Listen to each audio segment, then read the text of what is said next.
নমস্কার বন্ধুরা, হর হর মহাদেব। আমাদের ইউটিউব চ্যানেলে আপনাদের স্বাগত জানাই। আজ আমরা জ্যোতিষশাস্ত্রের সেই রাশিটি নিয়ে কথা বলতে চলেছি যাকে ব্রহ্মাণ্ডের তেজ এবং মঞ্চের আসল রাজা মনে করা হয়। হ্যাঁ, আজকের এই বিশেষ পর্বটি সিংহ রাশির জাতক জাতিকাদের জন্য উৎসর্গ করা হল। সিংহ রাশির অধিপতি স্বয়ং সূর্যদেব।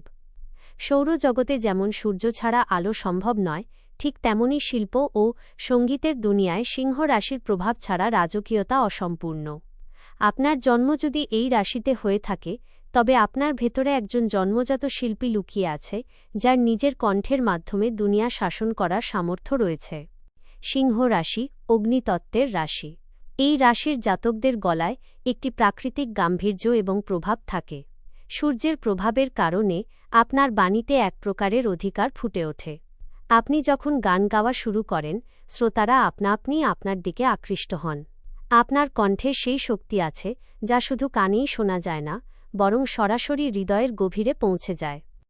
কালপুরুষের কুণ্ডলী অনুযায়ী সিংহ রাশি পঞ্চম ভাবের অধিপতি, আর জ্যোতিষশাস্ত্রে পঞ্চম ভাব হল সৃষ্টিশীলতা এবং শৈল্পিক বুদ্ধির কেন্দ্র।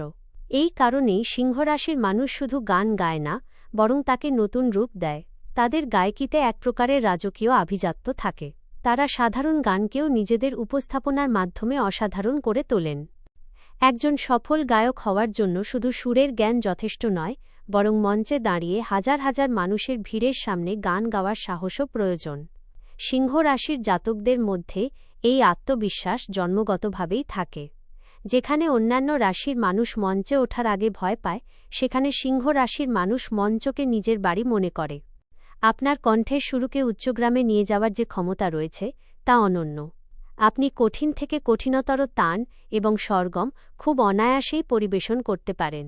সিংহ রাশির মানুষ খুব অভিমানী এবং আবেগপ্রবণ হন। তারা যখন কোনো গান গায়, তখন তাদের চোখ এবং মুখের অভিব্যক্তি সেই গানের গল্পকে পুরোপুরি ফুটিয়ে তোলে। আপনি যদি কোনো সঙ্গীত দলের অংশ হন, তবে আপনি স্বাভাবিকভাবেই সেই দলের কেন্দ্রবিন্দু হয়ে ওঠেন। আপনার শক্তি পুরো দলকে অনুপ্রাণিত করে। সিংহ রাশির জাতকদের নিজেদের কণ্ঠের এই দিব্য শক্তিকে আরও প্রখর করার জন্য সূর্যদেবের উপাসনা করা জীবনের অংশ করে নেওয়া উচিত। সঙ্গীত সাধনায় সূর্যের তেজ অত্যন্ত প্রয়োজনীয়। গায়কির সরাসরি সম্পর্ক আপনার শ্বাস প্রশ্বাসের সাথে। সিংহ রাশির জাতকদের নিয়মিত শরীরচর্চা করা উচিত, যাতে তাদের শরীরে শক্তির সঞ্চার বজায় থাকে। প্রতিদিন সকালে উঠে উদাত্ত স্বরে ও উচ্চারণ করুন। এতে আপনার কণ্ঠে সেই গাম্ভীর্য ও গভীরতা আসবে, যা একজন মহান গায়কের পরিচয়। সিংহ রাশির মানুষের নিজেদের বাণীর পবিত্রতার দিকে খেয়াল রাখা উচিত। মিষ্টি কথা বলা আপনার ব্যক্তিত্বকে শক্তিশালী করে, যা গায়কির জন্য অপরিহার্য। সিংহ রাশির জাতক জাতিকারা যদি সঙ্গীতকে নিজের ভবিষ্যৎ হিসেবে বেছে নেন, তবে তারা খুব দ্রুত খ্যাতি অর্জন করেন। আপনি শাস্ত্রীয় সঙ্গীতে ওস্তাদ হতে পারেন, অথবা চলচ্চিত্র জগতে একজন সফল গায়ক হিসেবে নিজের পরিচয় তৈরি করতে পারেন। আপনার কণ্ঠের যে অধিকার রয়েছে, তা আপনাকে একজন দক্ষ সঙ্গীত পরিচালকও করে তুলতে পারে। নিজেদের শিল্পের প্রতি আপনাদের কখনোই অলসতা করা উচিত নয়। সূর্য যেমন নিরন্তর চলে এবং আলো দেয়, তেমনি আপনার সাধনাকেও কখনো থামতে দেওয়া উচিত নয়। আপনি যখন নিরন্তর পরিশ্রম করেন, তখন ভাগ্যের দরজা আপনা আপনিই খুলে যায় এবং আপনি দুনিয়ার সামনে এক উজ্জ্বল দৃষ্টান্ত হয়ে ওঠেন। মিষ্টি একটি বার্তা। কমেন্ট। আমার প্রিয় সিংহ রাশির বন্ধুরা, আপনাদের কণ্ঠ ঈশ্বরের সেই অনুপম উপহার, যা ঘষামাজা করে উজ্জ্বল করার দায়িত্ব আপনাদের। আপনারা এই পৃথিবীতে চুপ করে থাকার জন্য নয়, বরং আপনাদের কণ্ঠের প্রতিধ্বনি দিয়ে আকাশ ভরিয়ে দেওয়ার জন্য এসেছেন। আপনাদের ভেতরের যে তেজ আছে, তা বিশ্বকে দেখতে দিন। কখনোই নিজের প্রতিভাকে ছোট মনে করবেন না।